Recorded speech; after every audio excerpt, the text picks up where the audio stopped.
Bike ରାଲିରେ ସାମିଲ ହେଲେ ବିଧାୟକ ଓ ସାଂସଦ ପ୍ରାର୍ଥୀ।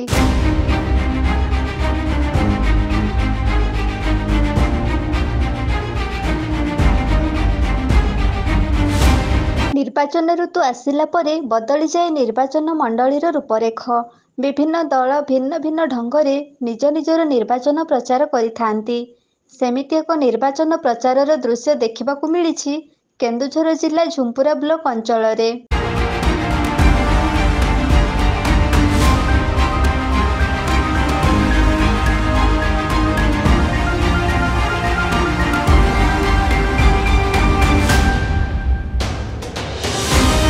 ଭାରତୀୟ ଜନତା ପାର୍ଟିର ହଜାର ହଜାର କର୍ମୀ ଆଜି ବିଶାଳ ବାଇକ୍ ରାଲିରେ ବାହାରି ଡବଲ ଇଞ୍ଜିନ ସରକାର ଗଠନ କରିବା ପାଇଁ ଭୋଟରମାନଙ୍କୁ ଉତ୍ସାହିତ କରିଥିଲେ। ଝୁମ୍ପୁରା ବ୍ଲକ ଅନ୍ତର୍ଗତ ବଡ଼ନେଉଡ଼ି ଗ୍ରାମ ପଞ୍ଚାୟତର ପାଣପୋଷିଠାରୁ ଆରମ୍ଭ କରି ଚୌଠିଆ ପର୍ଯ୍ୟନ୍ତ ଏକ ବିଶାଳ ବାଇକ୍ ରାଲିରେ ଗ୍ରାମ ପରିକ୍ରମା କରିଥିଲେ।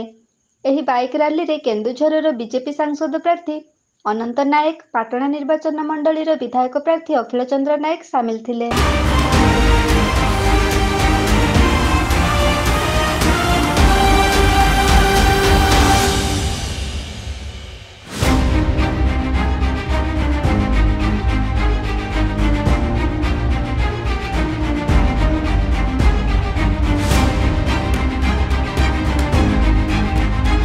ପ୍ରଧାନମନ୍ତ୍ରୀ ନରେନ୍ଦ୍ର ମୋଦିଙ୍କ ନିର୍ଦ୍ଦେଶରେ ଓଡ଼ିଶାରେ ଡବଲ ଇଞ୍ଜିନ ସରକାର ଗଠନ କରି ଏକ ନୂତନ ଓଡ଼ିଶା ଗଠନ କରିବା ପାଇଁ ପ୍ରଚାର ଓ ପ୍ରସାର କରିଥିଲେ।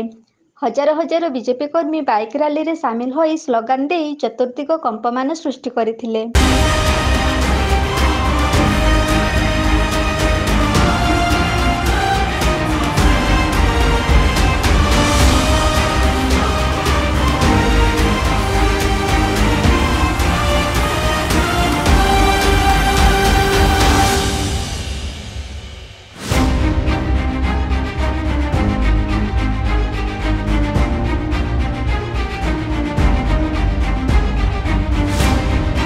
ଦୀର୍ଘ ବର୍ଷ ହେଲା ଓଡ଼ିଶାରେ ବିଜେପି ସରକାର ଗଠନ କରିବା ପାଇଁ ଆପ୍ରାଣ ଚେଷ୍ଟା କରିଥିଲେ ମଧ୍ୟ ବର୍ତ୍ତମାନ ସୁଦ୍ଧା ଓଡ଼ିଶାରେ ବିଜେପି ସଫଳତା ପାଇପାରି ନାହିଁ।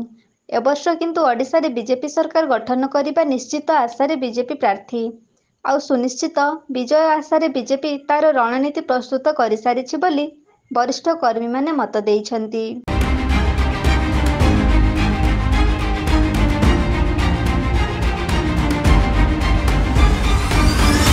କେନ୍ଦୁଝରରୁ ବାସୁଦେବ ସିଂଙ୍କ ସହିତ ଦେବାନନ୍ଦ ମହାନ୍ତଙ୍କ ରିପୋର୍ଟ, এবি ନ୍ୟୁଜ୍।